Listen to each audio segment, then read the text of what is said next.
Campbell. I was just telling you how to spell it. Oh. It's Campbell, like the soup. Oh, messing with me. It ain't hard. It ain't hard. That's for Well, sure. it's funny because my maternal grandmother, to the day she died, pronounced it Campbell. Oh, that's funny. Everybody in the world says Campbell. Grandma said Campbell. I'm going with I think Grandma was To, right. right to the end. Yeah. Okay. Well, you can. That's fine. You'd be in good company. She was a fine lady. So we're gonna be talking about capers and RPGs today, And Kickstarters. and Kickstarters. So how are you, sir? I'm okay. I'm uh, I'm watching a Kickstarter happen. I pressed the button at 9 o'clock this morning. Yeah. How nerve wracking is that for you? Well, it's weird because, like, let me just take you back a few days. I spent all this time getting myself to the point of being, like, ready. It's like all this prep, right? Got the page put together, got my promotional stuff figured out, got drafts of things written, press releases, little blurbs for websites and Twitter and everything else. And then I hit this weekend. I went to an expo for most of Saturday, and talked about the game with some people and showed off. Sold a couple of books, the preview edition that was available.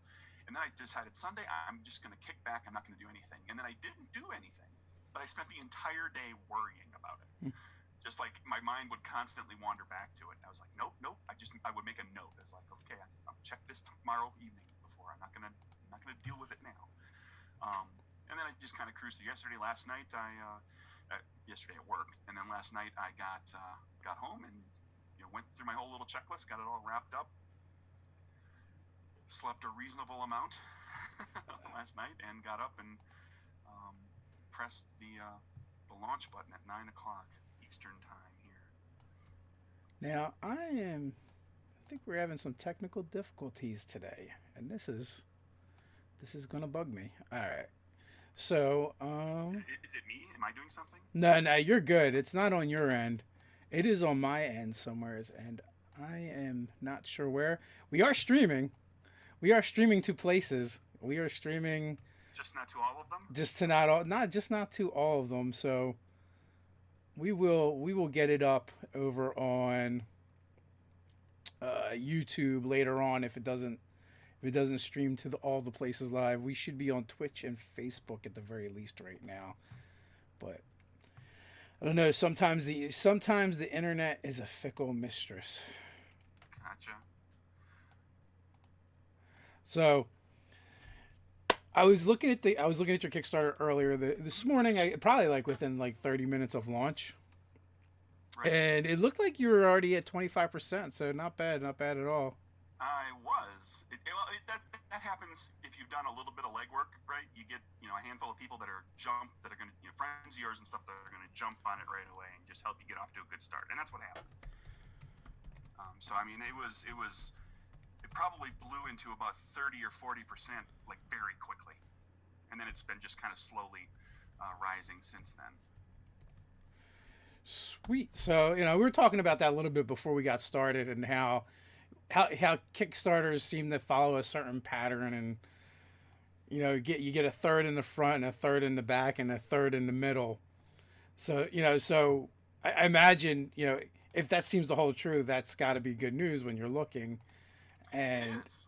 you're like, all right, 25% there, so we should within like 30 minutes, so we should be good to rock and roll. Yeah, with my first game, Murders and Acquisitions, I got 50% funded in 3.5 hours, and then the Kickstarter basically flatlined for 8 hours, like the whole afternoon and part of the evening that day, just nothing. It I just mean, went on break hiatus. literally zero backers, and I was like, ah. But it picked up in the evening, and then it kind of rolled. And the second day did fairly well, and we funded that one in inside of 3 days, the evening of the third day. So 2.5 days basically. So let's jump into Capers, Sure. the RPG itself, and what is the elevator pitch for the game? Oh well, the basics of it. For those who were not here a few months ago when I talked with you, is it's a superpowered game of gangsters in the Roaring Twenties. So think Lucky Luciano and Al Capone, but not those guys. Those are NPCs. You play the little guys, maybe kind of moving up the ladder, gangsters in the 1920s Prohibition era. But the world has like superpowers, not like world-bending superpowers, but kind of low-level, street-level, X-Men B-team superpowers. So not only are you running around with a Tommy gun, you might be getting shot at or shooting people with laser eyes or a concussion blast, or you can fly or turn invisible or whatever. And then the other gangsters have them too, and the feds have them, and the cops have them, and so you get some super showdowns in the streets of 1920s big cities. So, what are some of the stories that are coming back from the playtest games? Well, the playtests mostly I wrote like actual adventures, like with prescribed stuff that they were kind of looking to do because I was testing specific things.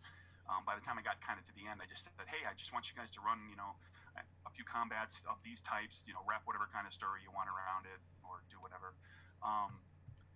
There were a few playtest groups that managed to find ways to, because I challenged them to try to break the powers too, or to try to find the broken stuff, the stuff that's going to get manipulated by people. And one of the guys, at one point, there was a power that was essentially creating like a dimensional pocket. It's like basically it's the superpowered version of the bag of holding. You can store stuff in there, so you could hide your booze on you. You could have a whole armory of guns that you're carrying around in this extra dimensional space. And just the way I had it worded, where you could attune something to. It originally was like a teleport thing, and you could you'd stash the thing somewhere else, and you could attune to it, and then you could call it to you, and you could flip it back and forth. And people found ways to okay, well, can I stuff a person in through this hole and do stuff, and can I how can I use it to basically just constantly get rich, just like steal stuff, like go to a diamond, go to a jewelry shop and attune to the stuff in the case, and then leave and then steal it without ever. And it's like it got to be a little ridiculous, so I tweaked it around, and it's really just kind of a bag of holding now. It's an extra dimensional pocket that follows you around, so you actually have to put things in and out, like potentially in view of people.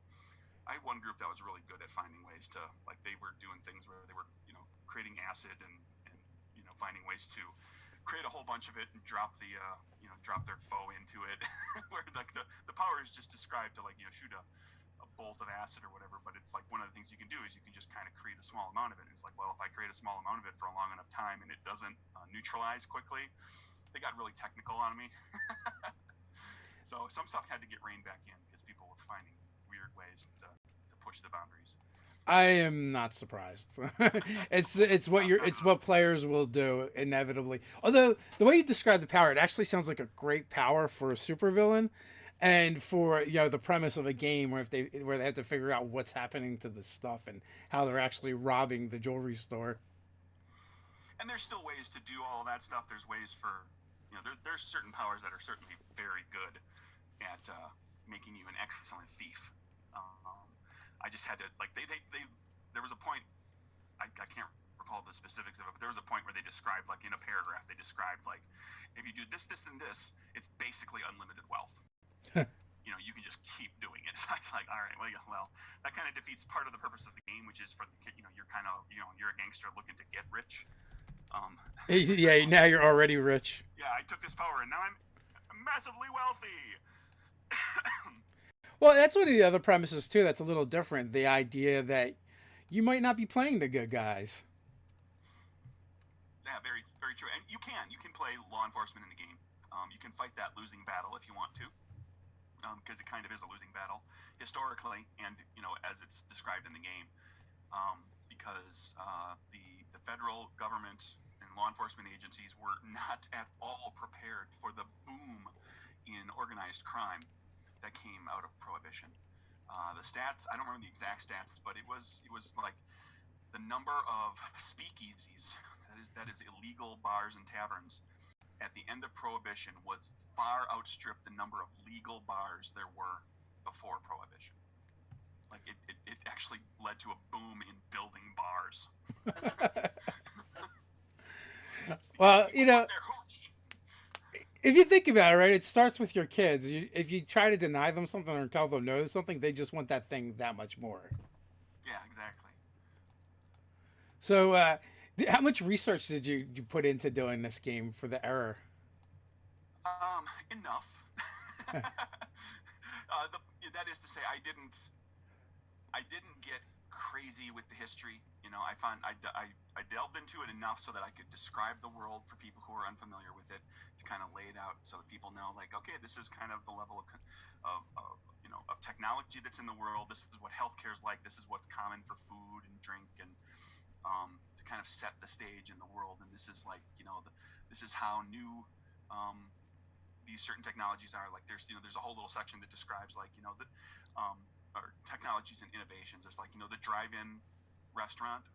That's brand new in the 20s. That's like, and it's fancy, and it's really, like, it's a big deal to take your car, which is, like, probably the most expensive thing you will ever own, and go to a place where you can eat, right? And they'll just bring the food to you at the car. So there's just, and then I researched historical characters, historical persons from the era, and we utilize them, a good number of them in different cities and different capacities. But then I also twisted stuff around where, if you look at the Prohibition era, there's an awful lot of, like, white dudes in their 30s and 40s, and they're all Irish and Italian, and there's like 8 Jews over there, and that's the whole, that's like all the big names.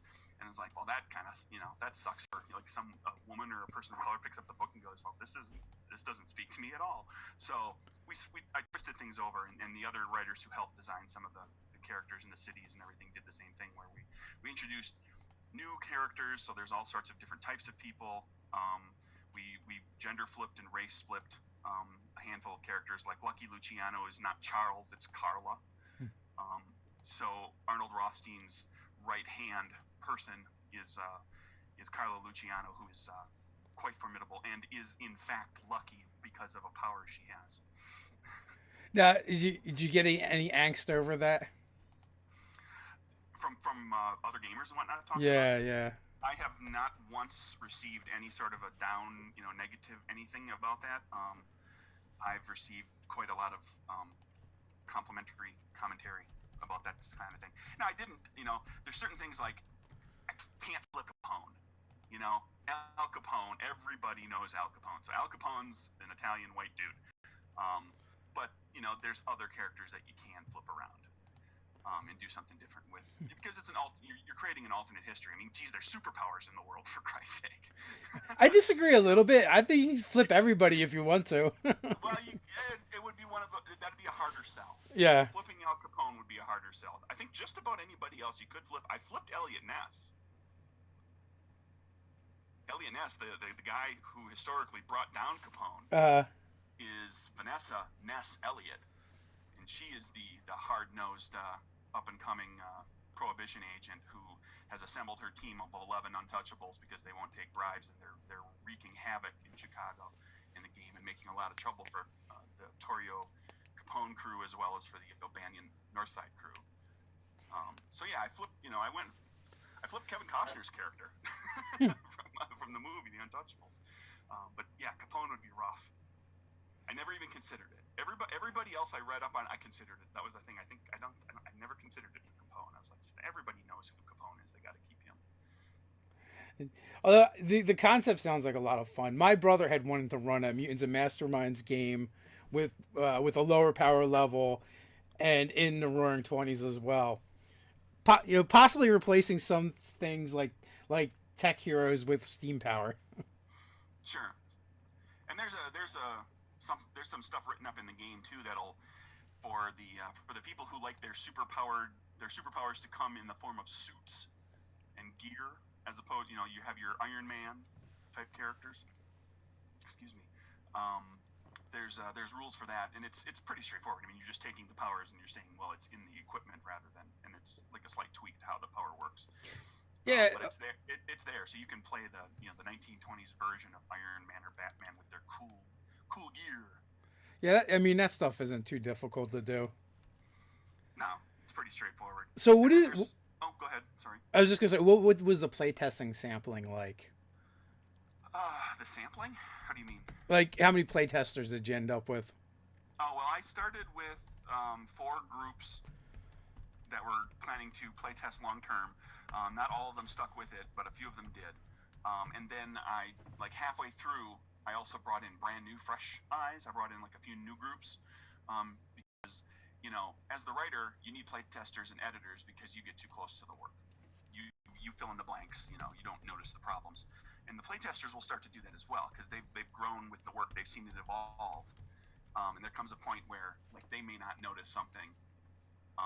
So I brought in brand new play testers kind of halfway through, and they were involved a little bit too. So in grand total of people plus people that I ran stuff with,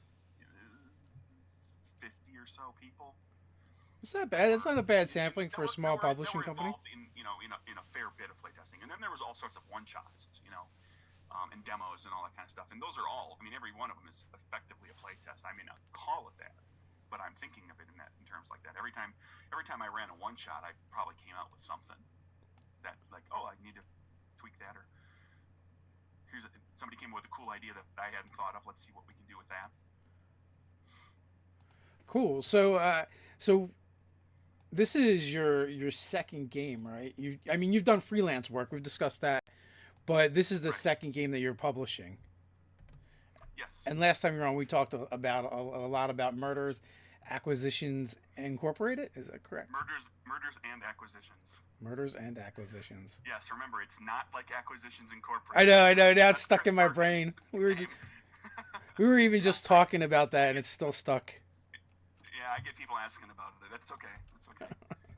Murders and Acquisitions, the name of that is actually a play off of, if you've ever watched the movie, I'm not sure if it's in the book, but it's in the movie, American Psycho. Okay. Where the main character, Patrick Bateman, is talking to a date, and she's asking, well, what do you do? And he says, I'm in Murders and Executions. But he's fantasizing in his head that he's saying this, and and then it flashes to what he really said, and he said he's in Murders and Acquisitions. So I took the Murders and the Acquisitions, and there's actually an adventure on Drive-Thru RPG that's called Mergers and Executions that takes the other flip on that. So, yeah, just judging by the two games that you've done, so it seems like you like to take a little bit more of a lighthearted, more humorous approach to your games. Yeah, I mean, Murders and Acquisitions is definitely humorous. It's kind of intended to be just kind of a poke at corporate culture and the ruthlessness of getting ahead. Just kind of taken to an extreme. You're clawing your way up the corporate ladder by whatever means you can. CAPERS is not inherently humorous, but there's something about superheroes that kind of makes you smile, or super-powered characters, right? That kind of makes you smile. It's like, hey, this guy's flying and shooting fire from his eyes. So yeah, they're not terribly serious. I mean, I've got like another one that I've been starting to tinker with, and it's all about horror comedy, and it's killing off characters in a horror comedy movie in as funny a way as you can. I have yet to actually design a game where you're playing like the game is inherently about playing noble characters who are doing the right thing all the time. You can play law enforcement, but that's just one variation in CAPERS. And that doesn't mean that you have to play honest law enforcement either. Well, there's so many games that already do that stuff anyway. I kind of appreciate that their approach, that you're doing things a little bit different anyway. There's so many games where you are the heroes, and it's not like you've written it out. No, and the great thing about CAPERS is that it's a gray area with some of these guys too. Historically, Al Capone was beloved by the people of Chicago, by the common folk, because he opened soup kitchens and gave money to people who were in need, and he supported public works. And I mean, the politicians hated him because the people loved him so much, because he was such a benefactor to so many things. But at the same time, he was a murdering thug and a hothead who was responsible for the deaths of many people, and broke the law on a daily basis. Well, you can't be the bad guy all the time. Shades of Grey are fun. I mean, it's built right into the game system. Actually, when you play whatever character you're playing, you pick a virtue and a vice, so you can have an alcoholic federal agent. So, well, speaking to the game itself, what are the mechanics like? What do people do to create their heroes or their villains, as the case may be? It's basically when you create a character, you've got a spread of points to spread over 6 traits. and you've got some skills that you can choose from. Those are just kind of narrowed, specialties. And that's, most of the mechanics outside of the superpowers themselves are in that. So, like, if you're going to be shooting a gun, for example, you'll use agility because it's a dexterity kind of agility-based hand-eye coordination thing. And if you've got the gun skill, that gives you a bonus to what you're doing. And your trait will be rated 1 to 3, and they can be rated to 4 or 5 if you have like super agility, for example. And that equates to a card count. That's like how many cards. The game uses playing cards. I suppose I should have led with that. Instead of dice, there's a deck of playing cards for everybody. Everybody uses their own deck. And you are able to flip a number of cards equal to your card count. Like if it's agility, you've got maybe an agility of 2, and if you've got the gun skill, that gives you a bonus of 1. So you've got 3 cards that you can flip. You flip 1, and you can stick with that card, or you can potentially continue flipping to use it to get a new card. And the pip value of the card, like 2, 3, 4, all the way to ace high, determines success or failure, and then the suit determines the degree of success or failure, with clubs being the worst and spades being the best, alphabetically clubs, diamonds, hearts, spades. So you might flip a king of clubs, when a king is almost certainly successful, but clubs is the worst success possible, so there's going to be some sort of a drawback. You might be okay with that, and you'll just stick with the king of clubs, or you might gamble and flip another card and see if you do better or potentially fail. So it's based off of a card draw, and not like you don't have a hand of cards to work with. No hand of cards, yeah, no. You're flipping one card at a time from a deck, and it's kind of a press your luck system. Like you can. I've seen players who are very conservative, and they flip and they once they have a success, regardless of what kind of success it is, even if there's a complication, they take it, and they tend to, those players tend to be, they contribute regularly, but they, might contribute in small ways sometimes, and then you get really aggressive people who are like, I'm flipping until I get one of the good ones, and so they'll fail more, but when they succeed, it's big. So how does that work? Like, what determines when you have to stop drawing cards?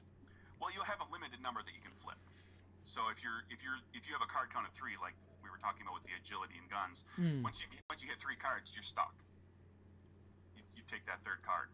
Okay, so it's not the best of the 3; it's just the last one you flipped. No, yeah, last one. Once you flip a new card, that old card is gone. Okay. And now, is there mechanics in the game that reshuffle the decks and get rid of cards and things like that? Well, there's a guideline for the GM to call for everybody to reshuffle after like a certain number of encounters, or like a very large and complex encounter. But there's also a resource in the game that your character has. You have a series of points. You have a pool of points called Moxie, and you can use the Moxie to do a number of things. And one of the things you can do is spend a point of Moxie to reshuffle your deck. So if you blew through some of those high cards, and you want them back in your deck, you can get them back in your deck. It's just going to cost you some of your resource. Now, our chief and nerdator Doug is asking: Is there any powers that allow you to flip more cards?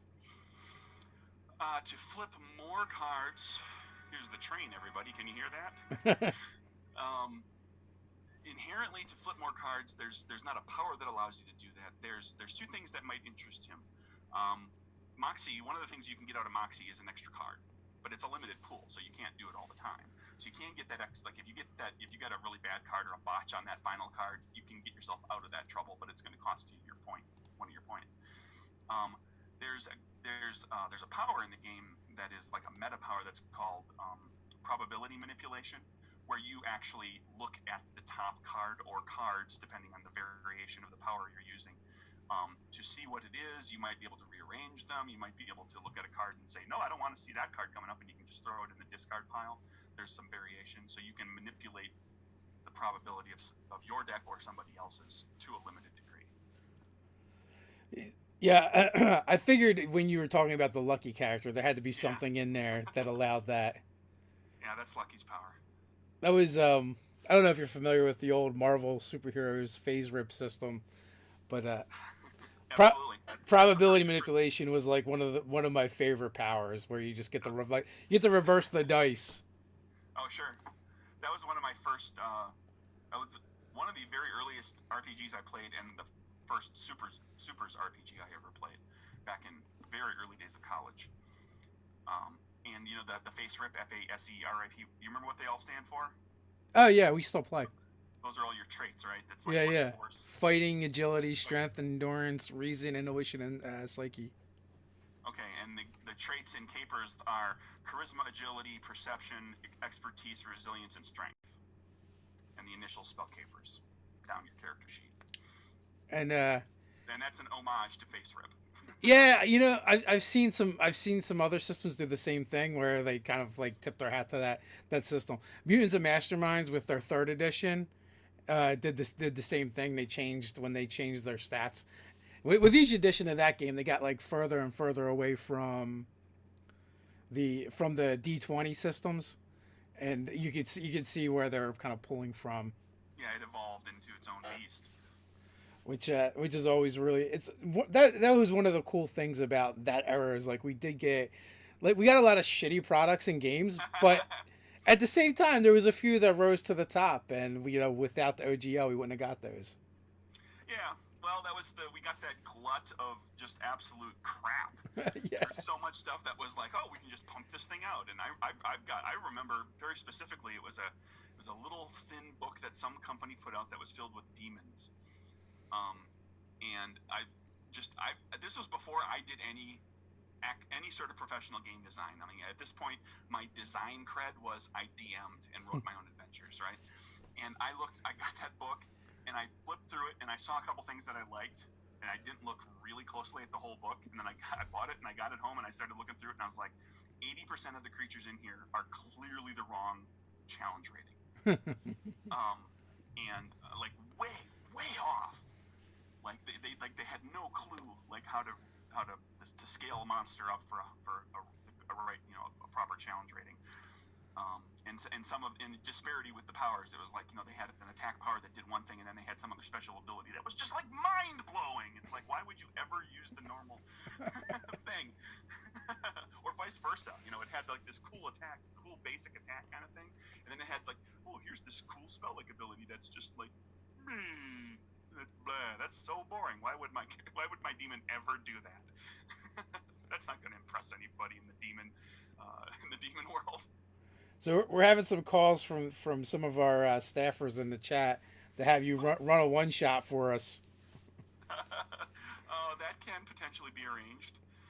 If you decide to back everybody, one of the things I'm hoping to do when we get to those middle couple of weeks of the Kickstarter where everything slows down and I don't have nearly as much going on is one of the things I want to do is run a short game, like maybe a 2-hour game or something like that, stream it, all for backers. We'll everybody, any backer who wants in, we'll throw in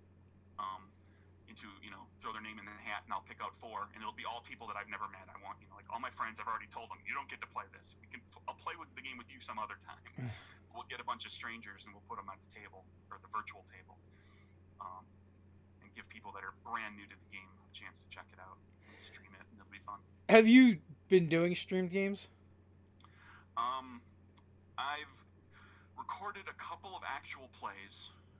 One with, are you familiar with the Don't Split the Podcast Network? Yes. DSPN Presents is their kind of special catch-all. They do some special stuff here and there, and then they do some actual plays. That's James Intercasto over there? James Introcaso and Rudy Basso. And a whole bunch of other people. They got like 9 podcasts on the network now. I did Murders and Acquisitions with them like as the very first actual play that they did. And then I recorded one for CAPERS a month or so ago, and it's going to go up, I want to say on Friday. The first part of it will go up. And I did another one with another group who I have not heard from for a little while, so I'm a little concerned, and I'm not going to say who they are until I know for sure that everything's cool. And actually, in November, I went to a Catacon in Dayton. Was invited as a guest because I'm kind of gotten to know some of the folks at the RPG Academy podcast and that network. And while I was up there, I met James D'Amato, who runs the One Shot podcast. Okay. And that whole network, and they do actual plays of like all sorts of indie games. Like every month, they'll do a different one. And I pitched CAPERS at him at the Catacon, and he agreed to bring it to one shot, and they posted the first episode yesterday. So that was interesting because I don't get to see other people run my game very often. So to listen to James run a game for 3 other people, basically using the information that was in the preview edition, but then twisting it into their own story and tweaking the characters to their own liking and stuff. It's fascinating. It's it's like I'm seeing somebody run the game in a different way than what I am used to running it. Is it exciting, or is someone messing with my stuff? Well, I'm listening, and every so often I'm like, that's not how that works. But I'm like, at the same, it's fascinating because it's also like, I know that those guys, that particular podcast, they play their games a certain way, and they like to be a little faster and looser with things. And they even with the more serious games, they tend to be a little more fun and funny, and they don't get quite so serious. And at the same time, and also, I'm of the opinion, like, I make this game, I put it on Kickstarter, you back it, and down the road you get your copy. When you've bought this game, it's not my game anymore. It's your game now. You want to play it a little differently, you want to house rule it, I don't care. Do whatever you enjoy to make the game yours and make it fun for your style of play. I would think that's kind of exciting too, that people like what you do so much that they've decided to make it their own. Yeah, well, I mean, it's better than giving them something and then they read through it and go, this is crap, I can't salvage anything out of this. I'm not going to play this game. That's a terrible feeling. Sorry, I'm laughing because of the chat. My chief and nerditor from the website is fighting with our Nightbot that moderates for us, and I think he's losing. Will there be bloodshed? I don't know. I think Nightbot would be a great name for a villain, though. Oh man, I don't have robots in the game. That might have to be like a supplement or something. An expansion. Well, and because here's the thing, we did James Introcaso, actually, of the Don't Split the Podcast Network. He wrote a little bit for the game, and specifically because he's a comic book guy, and I'm not. I'm into supers and some of the the movies and TV shows and stuff, but I'm not a huge comic book reader, and I'm not into traditional,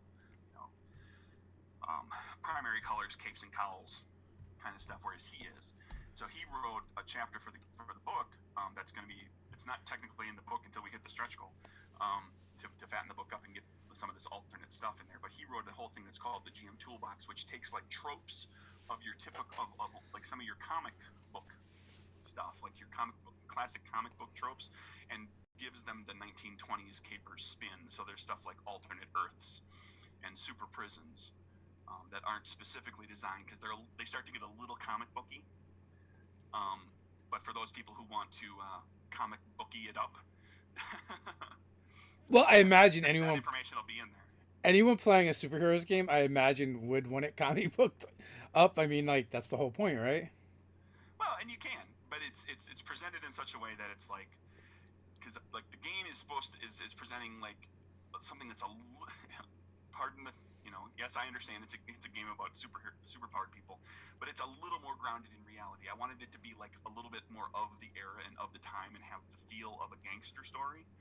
Like the game, I always think of the game as this is a gangster game, not a superpower game.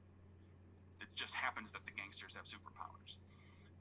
But if you want to make it a little more superpowery, you can add some of that stuff like the powered gear and super prisons, and there's a little write-up on nemesis, inventing a nemesis for your characters and what those are. Are you familiar with wild cards? This is a game. Well, yes and no. It didn't start that way. George R. Martin, way back when, before Game of Thrones, did this anthology series called Wild Cards, and it was basically a supers game, or not game, a supers novels, and they're all anthologies, and it's like this alien race come up with this super biological weapon, and they want to use it on their enemies because it's a very feudal system, but they're afraid if they do that it might have unforeseen consequences, like giving them superpowers. So they're like, well, what do we do? And I'm like, I know, let's test it over here, Earth, and they do, and it's and it's you either end up with a Joker, an Ace, a Deuce, or the Black Queen. So the Black Queen is you just die. A Joker is you're horribly mutated with maybe powers or not. A Deuce is like some minor useless powers, like you can turn your clothes invisible or something. And an Ace is full on superpowers, right? Sure. But it's written in a way that's like way more adult, and it's more hard boiled, and it starts in like the 40s or 50s, and then kind of like just goes up through, through the history that way.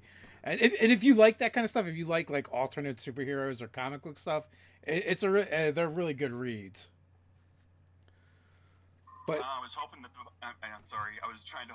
The sirens were going by. I was trying to mute that out. Craig's gonna be murdered live. No, no, no. Not till the Kickstarter's over. You got trains going on, sirens going on. But yeah, I guess what made me think about that was you're like, well, this is a story about gangsters and the Roaring Twenties, and there just happens to be superpowers, Right. which reminded me of that series because a lot of that is kind of written that way. Okay. Well, I'll have to go. I'll have to go dig it up at some point after the next. Sometime after these next few days. Yeah. We got some time. After the Kickstarter is done, there's only like Killer. Here's the killer. I roll from the first 3 days of the Kickstarter tend to be fairly busy, so I roll from that Tuesday, Wednesday, Thursday right into a convention Friday, Saturday, Sunday. So it's not going to be Monday until I really get my feet underneath me again. which convention are you going to? Well, I'm down in Atlanta here, so it's a convention run by a friend of mine actually. It's called AndoCon. It's like a little, just like really community oriented, really friendly gaming convention. Heavy on the board games and card games, but there's a pretty strong RPG group to it as well. So what you're saying, if people happen to be in the Atlanta area, they should go Yeah. check you out at Andocon? Yeah, March 9th through 11th. Tickets are no longer available for like the last week. You just as far as like pre-order tickets, but you can just show up at the door on any of those days and get a ticket for the day. We will actually be in Cleveland at Cleveland Concoction as guests for a con out there. We actually leave tomorrow, and then there's also GaryCon. So like it's a pretty big weekend. No gamer will be left at home. Yeah, it's cool. Yeah, I'm. This is con weekend number 4 in a row. Oh, Yeah, I did 3 in a row leading up to the Kickstarter, then this one, and then I'm going to decompress. And I'll have a few weeks of just kind of watching the Kickstarter slowly climb, clicking refresh far too often. yeah, man, you're almost there. You're like $500 away from the initial goal. You'll be there in no time. Yeah, just looking at the dashboard here, 80% funded, everybody. Woohoo! We've gone up about 10% in the time that you and I have been talking. Nice. Yeah, I'm definitely intrigued. And oh, you know what? That brings me back to the whole reason why I even asked you about streaming games. It wasn't about actually streaming the games. It was about conflict resolution and figuring out the cards. Does everyone just open up like solitaire on their computer or what? Oh, well. Does computers even come with solitaire anymore? I don't even know. Yeah, they're in there. There's usually, and often there's multiple versions. But yeah, the way I ran it when I ran it for people, we just used like Google Hangouts, and everybody just honor system, right? You've got the cards in front of you, and you're flipping actual physical cards, and you're calling them out as you're playing. And One Shot is doing that too. It's an audio podcast, so it's just like they're calling out the cards and talking about what the results you get, just like you would if you were rolling dice on your table. Oh, you know what? It's actually really. But I've had one of my playtest groups did their playtesting because all their players are far away from each other. They did all their playtesting versus Roll20, and they said that like once they kind of set up the card, because in Roll20 you can do a playing card thing on the screen. You can flip cards on the screen, and once they had that in place and figured out how to use it, it worked really well. Yeah, I imagine a lot of the virtual tabletops, you're playing Savage Worlds on it that uses cards as well. So it's the integration is probably there somewhere. So it's just a matter of figuring out how to make it work for your group. And my understanding too is they talked about it at one point. I think you can actually even do that probability manipulation thing where you can like remove a card from the deck and put it in your hand so you can see it, and only you can see it, and then you can decide what you're going to do with it, and then you can put it back on the deck. And like you can actually everything you can do with a physical deck you can do in Roll20. Like you can pick up multiple cards, put one back, discard one, keep them in your hand, do all those things. Well, I would say too, like kind of the easy thing with this kind of game is, and using the cards is, it's easy to hold up to a camera and like show them, because like that's part of the fun too, is like people seeing, oh, what did you get? With dice, that's really hard. They're tiny numbers, but with a playing card, it's easy to do. Yeah, and we had people doing that when they got like in the game the two jokers. One of them is a good joker and one of them is a bad joker, and you have to delineate between the two. So a few times when somebody got flipped an ace or the good joker, immediately up to the camera, check it out. I think we even had somebody go no and hold up the bad joker right before they had a horrible botch. Oh no! That's what the bad joker does to you. So I know you made the game, but what is your favorite part? What is your favorite part to work on? For this game? Yes. Well, or you can say games in general. What aspects intrigue you the most? Well, I've been for CAPERS. I think my favorite part was the research into the era, because I knew that I was going to be doing a period piece. I kind of planned to do it. Like I was looking at like a supers game. What can I do with supers that's a little different, a little out of the ordinary? I looked at different time periods, and I hit on the 20s because I kind of dig gangster movies and Boardwalk Empire and so forth. And so I got a chance to kind of dig down into that and read up about what was going on in Atlantic City or New York or Chicago or Detroit or whatever. And so that was a lot of fun, but a lot of that got done kind of up front. It was like it was done early on because I kind of need to have a frame of reference for everything I was doing. But I did really enjoy developing the card mechanic, the nuances of the actual playing card thing, and like how you can use Moxie to influence the cards and flip a digital card and stuff. I've gotten quite a few compliments actually on the playing card mechanic, including some from like other game designers who really dig it as a mechanic that it's a little out of the ordinary. They've not seen it before. It does give you an excuse to make cool custom card sets as well. Oh yeah, take a look here. Speaking of, speaking of holding cards up to the camera. Whoopsie. Let's see. I'll get one of my jokers. Jokers have custom art. And here's the bad joker. It's got bullet holes and bloodstains on it. And that's one of the things you can actually, if you back the Kickstarter, you'll get even at the base level, you'll get a download link for a discounted deck of cards that you can get from drive-through cards. And so that the cards they're generated. We've got it all put together.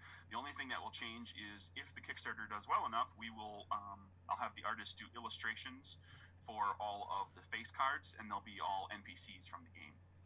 Oh, so that'll be cool. Al Capone and Lucky Luciano and Giada-Torio and all that. They'll all end up on cards. The books, are they going to be hardback, soft cover? The $15 backer level gets you the PDF with all stretch goals plus PDF support material, and then you'll get a discount code, and you can get a hardcover or a soft cover, your choice, at cost. So it'll cost you like a soft cover in color, the size of this book, if we hit all the stretch goals and it ends up being like 150 pages or so. It's going to run you like $7 and change. That's a good deal. That's not bad at all. Plus shipping. So ultimately, you end up with like, if it's a $15 Kickstarter and you spend $7 on a soft cover, you're spending $22 plus your shipping on a book that'll probably be around $30 MSRP in the end. So you're getting a pretty decent discount. And the hardcover is a similar, about the same amount off the hardcover cost. Hardcover is really funny because, like, at least right now, the cost of cardboard and doing that cover, laminating the cover onto the cardboard, is like about $5. Like the difference between a soft cover and hardcover is $5 to produce. Wow. At least at drive-through RPG. I'm sure to a degree it's going to kind of run across the board. Yeah, well, it depends. If you get like an offset print run at a proper print shop, like where they're actually putting ink on a page rather than digitally printing, mm-hmm. the more books you have done, the cheaper the price they'll give you. Bigger print run, cheaper per unit price. That's the killer for like the small press, little tiny game company like me. Is that 500 is about that's where you start to actually get a better deal than you do with print on demand. Is at about 500 or so, and that's only at you got to find the right printer for that. And then on top of it, you're dealing, oftentimes you're dealing with printing out of country, so there's going to be international shipping to get it to you. There's the potential of things getting hung up at customs. I've heard horror stories particularly for board games. Because board games, you can't get a board game made in this country for a decent price anywhere in the U.S. You got to go. Almost everything is in like China or Korea. But then they ship this. Somebody kickstarts a board game, gets 2,000 board games made, gets them shipped freight on the open sea across here. They get to customs and they sit there for a month. I had a friend of mine who did a little board game a while back. They basically lost his the print or the manufacturer essentially lost the order. They did it. They created it. They made it. They had sent a proof to him. He had approved stuff, tweaked stuff.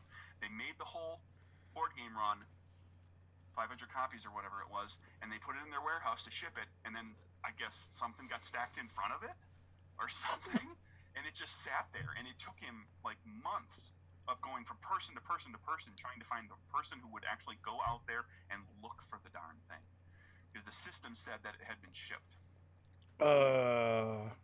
That's terrible. And so he took a lot of heat from some of the backers, because let's face it, some backers get a little cranky when they're promised something and they don't get what they were expecting. And he took some heat for some people, but he finally, to his credit, he did his due diligence with it, and he pressed and pressed and pressed until it was solved. And it ultimately didn't cost anybody any more money; it just cost all that time. Which stinks. I've heard similar stories about things being shipped in from overseas where another company we deal with are like, we give an extra 6 weeks just to figure you're gonna need it, but then one time their shipment got caught up in customs, and they're like, and 6 weeks just wasn't long enough of a buffer. Yeah, I mean, you got to build a buffer into anything that you're doing. Like when I did mergers and acquisitions, I had about 6 weeks worth of buffer in the tail end to cover like snafus and taking too long to do layout, and then having time to do print proofs, because I figured this is the first time I'm doing something like this, so I'm going to get a print proof, inspect it, tweak things, get another print proof. Have to do that maybe a few times.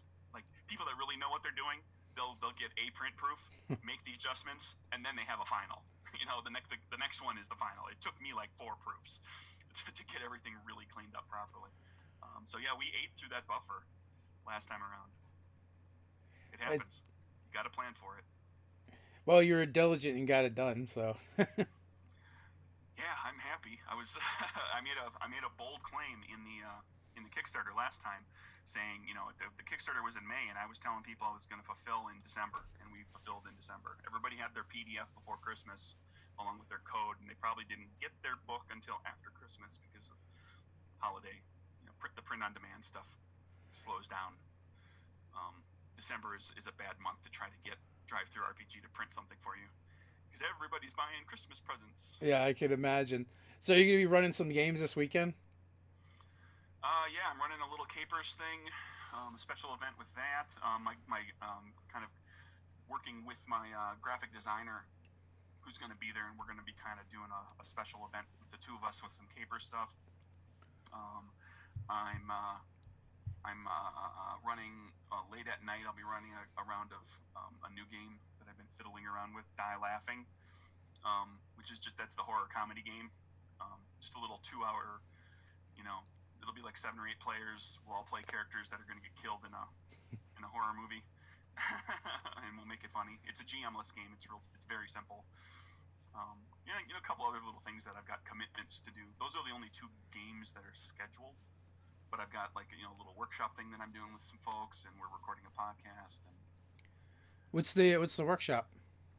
A friend of mine who designs board and card games and I are getting together, and I'm trying to remember what we called it. It's called like the big cooperative game design workshop experiment. We don't know how this is going to work, but the idea is, it's got like 10 spots for attendees to come, and we're going to all sit down and we're going to spend 2 hours and we're going to design a game together. Something real simple. If they decide to do like a border card game, we'll do something really, really simple. If it's an RPG, it'll be like the equivalent of maybe like a 4-page thing, something real small. And then when it's all said and done, my friend and I will go through and like make a nice PDF. Like, and we're not going to spend a bunch of money on it, but we'll kind of make it, tidy it up, put a little graphic design into it, a little something to make it kind of look nice, and then send everybody a copy of the game. So if it's like a border or card game, they'll have things they have to cut out. Are you familiar with board game Unpubs? I am. It's kind of similar to that. That's what it sounds like. Sure. We're keeping it. We decided to be very descriptive because not everybody knows what an unpub is, and also put experiment in the title because this may not work very well. And it all really depends on how many people show up, and this may not work very well, and or may explode. and it may be really cool. We might sit down and have a dozen people. Even if we only have like 3 or 4 people show up, we might end up sitting down and just kind of brainstorming up and coming up with kind of a neat little idea. And a month or 2 after the convention, we'll have a little PDF that we'll hand off to everybody. Hey, here's the game you helped design.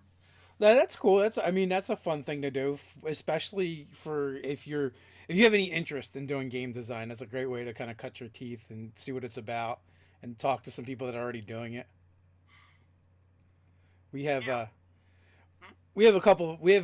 handful of friends that are really involved with Unpubs and in the board game world. I don't know if you've ever seen a tabletop co-op at any of the conventions. No, I have not. Yeah, it's kind of newer, but it's for like indie board game developers who couldn't really get to a con on their own. So they put together this group where they co-op a space and share the space, and sometimes some of them won't even show up. They'll just send their product and the other people will help out and sell it for them. So it's just it's a cool thing about the niche, the nerdy niche, where it's a lot less cutthroat and people are more interested in helping each other. That has been my experience in the time freelancing and in doing my own games and having people play them and talk to me about them and talking to other people about their game designs and everything. Generally speaking, 99.9% of the people that I've dealt with have been supportive and welcoming and just like, the rising tide raises all ships. Like, there's nothing bad about creating a new game unless that game is about like, terrible material. You don't want it to be a game about, Nazis. Well, if it's about Nazis, it needs to be about killing Nazis. But you know what I mean? There's like certain taboo subjects that are probably not the best for games, but there's, if you can think of it, there's probably a game about it, and it just, it broadens the appeal of the hobby and brings other people in that maybe discover the hobby by this weird little game that does appeal to them, that maybe doesn't appeal to a lot of other people, and then they discover other stuff, and then you make them a gamer. Do you spend much time playing other games? I try to. I've had, it's been hit or miss because my free time does get eaten up, with my own design stuff. But I'm trying to do more of that. It's been a little bad the last few months, but I think once I get past the Kickstarter, I'm going to touch base with. I had a couple of friends around here that we used to get together for a while there. We would get together like once a month and do a one-shot of something brand new. We'd play a brand new game that nobody had ever played before, and we'd rotate the GMing around and just try different stuff. So I want to try to get back into the habit of doing that. Yeah, we used to have a guy that would run different games for us, and we'd just be like short arcs. So like a third Saturday of the month or whatever, they would come in and we'd play something different. So we wouldn't have to take the time to learn a new system. We'd have to learn just enough to come up with characters, and so we could play and kind of learn as we go. Yep. And everything we were playing was, relatively light stuff. We weren't diving into super robust games for a one shot. That's a little much to ask. I think. Go ahead. I was just gonna say, I think our crunchiest endeavor was the Star Wars system from Fantasy Flight Games. Okay. It's fairly crunchy with the narrative dice, but we had a couple people playing that really knew the system. So. Oh, that helps. Yeah. If you all show up at the table and nobody knows it, man, it's a really crunchy system is one of those things that takes about 4 or 5 sessions to really get into if nobody knew it from the get-go. before you can really wrap your head around it. Yeah, yeah, no, absolutely. With that system, one of the biggest things is one is you have like these trees that you have to figure out, and the narrative dice themselves, which isn't too bad once you learn to sort. I think the hardest thing with that though is for the GM because they have to interpret everything and be able to narrate what happens based off of the rolls. Sure. And I can imagine it'd be a lot tougher for a newer GM. Speaking of which, what is your GMing style? Um, Lot well, I light, lot of prep. it depends on the game. Sometimes there's a lot of prep that goes into it. If I have a very specific kind of like I'm trying to go someplace specific with the game, usually especially nowadays where I'm running my own stuff, I know the game well enough that I can improvise pretty easily. So it's the prep is less. I might sit down and just kind of throw some stuff onto a page or two, just type some notes up and everything. And then I'm a big proponent of if you let the players talk, they'll write half the game for you. Because they will suggest they'll suggest a course of action that you hadn't thought of and be like, hey, that's perfect, let's go that direction, I can make up something for that. Or you'll present the challenge, you'll present the mystery, and they'll start talking and trying to figure out what it is, and then one of the players will suggest, well, maybe it's this, and you'll be like, that's much cooler than what I designed. So guess what, it's now that. And that gives them, I do that from time to time. Like let the players help guide it a little bit. That is kind of my go-to move. Well, it's Is a good fallback if like one of the best pieces of advice that I've been given or I've read it somewhere or something, and I try to keep it in mind all the time, is if a player asks about something at the table, like if they say, is there a blank, or are there blank, they probably want there to be that thing. Like you say they're in a ballroom and they say, is there a chandelier? Well, they're asking that question because they want to swing from the chandelier. you know or drop it on somebody or something right, cool. or do something with the chandelier. They're not, so most of the time it's like 90% of the time just give them the thing they ask for, unless it's obviously like it's gonna break something, or it's gonna circumvent too much of the story, make it too easy. But yeah, let the players do your work for you. Yeah, my players are learning what to say and what not to say at the table. Like there was one session where they had to go bargain with hags, and one of the players was like, "This is gonna be like some fairy tale shit. It's not gonna be like we're just gonna pay them gold." And then I was like, "Yeah, that's what it is now." Exactly. So they ended up losing some memories and stuff, which became like a big Oh, part of the game for many sessions after that. that's excellent.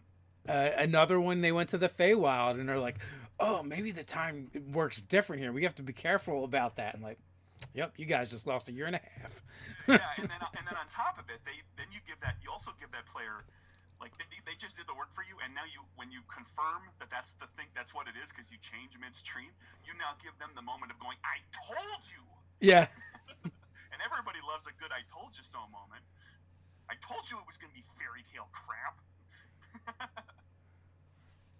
yeah. I mean, and that's the best part. It's like you get to reward them. Just listen to what they're talking about at the table, and the material just begins writing itself. Yep. And also by doing that, they're also, like you said, they're telling you what they're interested in. Yeah, very rarely are they gonna, what they say is there, like you have first level D&D characters, and if somebody says, is there a elder worm dragon here? They're probably not asking for an elder worm dragon to show up. But a lot of times they're asking because they want it to be there. And so why not give it to them? Give them that aha moment and just have fun with it. Absolutely. So you said this is going to be your fourth con in a row. What were the other ones you went to? Well, last weekend there was this expo thing in Atlanta that was held at a mall, and they have like a little geek fest thing that they do every year. So it wasn't a convention. Well, I mean they had some gaming and a couple of panels and stuff, but it was a small scale kind of thing. The weekend before that, I was in Chattanooga for Con-Nooga for 3 days, and the weekend before that, I went to EtsuCon, which is at East Tennessee State University. It's a little college convention. That was surprisingly I had a really good time. I have a couple of friends who lived up there, so I had people that helped a little bit. I had a booth and I sold books and everything. And I sold, like, I had my second best sales day, or second best sales con for selling my games, only surpassed by Gen Con of last year at this little 2-day college convention. I was the only RPG seller in the dealer hall. That's funny. It doesn't sound like you were expecting that either. I was not. I figured if I went there, it's like if I sell $100, that's solid. If I sell like 5-6 books, Let me pay for the table, of please. different sizes, yeah. Like if I can reimburse what it cost me to my table fee, Mm-hmm. the booth fee, I'm good. But I did much better than I was expecting. What are some of the other cons you have coming up? Are you going to any of the big ones?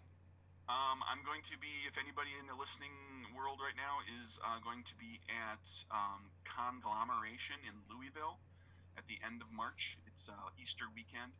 I'm going to be at that. And then after that, I'm very much up in the air right now because I am chewing through a lot of vacation time in order to do all of these conventions. So I'm going to be on kind of a lockdown for going to cons for a little while. Until probably later in the year. It'll probably be October or so before I probably do anything that isn't local. Okay, so no Origins, no Gen Con this year. Those are looking unlikely. It's just too many vacation days to blow and too expensive for me to really foot this year. Next year maybe, because I'm seriously considering, given the feedback I've gotten on the rule system for CAPERS, I am seriously considering once CAPERS is done and out, supposedly knock on wood and everything this year. I am seriously considering entering it in for an Annie and for an Indie Groundbreaker Award for rules.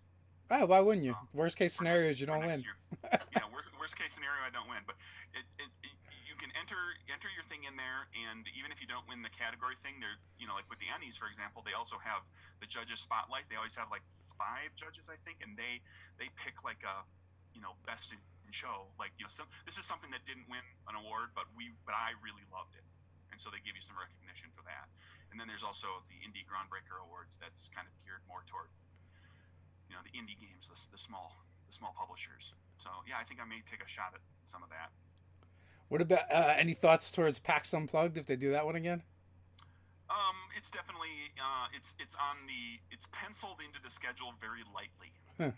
It's a maybe. I had a good time. I got a lot of great feedback and a lot of people getting interested in CAPERS when I went there. I sold a few things. I hung around with some other game designer friends, roomed with some, so we got one evening, we spent the whole evening talking shop. I had a good time. But it's a plane ride and a hotel, so, and at least, a vacation day. So I got to see what happens. I totally get that. Did you have a booth? At PAX Unplugged? Yes. I'm a member of the Indie Game Developer Network, we're basically a trade organization of all sorts of indie RPG designers. Mm-hmm. I was going to say I know who they are, but you know what? Other people may not, so I apologize. That's all right. So we have a whole little community where we talk game stuff and we share stories and ideas and help critique and help people find artists and graphic designers and playtesters and all that kind of fun stuff. And then on top of it, they throw in we throw in as a group to rent booth space at some of the bigger conventions where individuals wouldn't be able to afford the booth. So you buy a share of the booth and you get to put up a certain number of products based on what kind of a share you're buying or how it works out for a given convention. Your own tabletop co-op. Yep, basically. So Yeah. you end up, you pay anywhere between $50 and a couple $100 depending on the size of the convention and the how much stuff you want to have up, and whether how many people buy into that booth, because the less people that buy in, the more expensive it'll be for individual people who do. But it's a heck of a lot cheaper than spending $1,000 on a 10-foot by 10-foot booth at a big con. No, absolutely. We were actually supposed to booth at PAX Unplugged, but the product for the company that we were sharing the booth with, or well, actually just helping out, didn't come in. And they're like, well, there's no real point in having a booth. We won't have anything to sell. So I might as well not lose the time and the money. So they just opted to lose the money. They're like, you can use it if you want. I'm like, what are we going to do with it? Rather roam around. I mean, we just wanted to help out. But yeah, so that one I feel we actually have to go to that one because it's like 20 minutes from my house. Sure. Feel morally obligated. No excuse. Yeah. Actually, in some ways, that one was more of a pain in the ass than traveling out because the first night I drove out there and it was like easy, parked like a block away, perfect. Well, as you know, they had the Broad Street Run as well that same weekend, so the next day there was no parking. It did not exist. I ended up parking back where I would have gotten off at the train had I just taken public transportation in. So I'm like, I ended up calling the other guys. I'm like, don't bother driving in, just take the train. Yeah. So yeah, that was one of the things. Yeah, I had to make sure that like we were looking for how can we get across this street? yeah. From where the hotels are to where the convention center is. If the run's going on, we're looking for the skywalks. Make sure we had that all figured out. You had to use like some Spider-Man webbing and just swing across. Sure, just call upon your late 1920s gangster superpower. That's it, exactly. Which guys, you should check that out. CAPERS RPG, and we're past the hour mark, so we're gonna wrap things up right here. And I want to thank you for coming. 83% funded right now. Yeah, I see. I was watching it grow. Last time I looked at it, you need like less than $400. Yeah, I struggled with the first one. I mean, it took off strong, and then it kind of just trickled slowly, and it took like I said, 2.5 days to get to the funding goal, which was about the same as this for this one. So this one's doing much better. So I guess maybe slightly less niche of a game is the first one, and also some of the networking and everything that I did over the last couple of years is paying off. So that's good. But anyway, you were saying. I was saying, go check out the Kickstarter, and as well as the Nerdburger Games website. And with that, until next time, guys, stay nerdy. Bye. Thank you.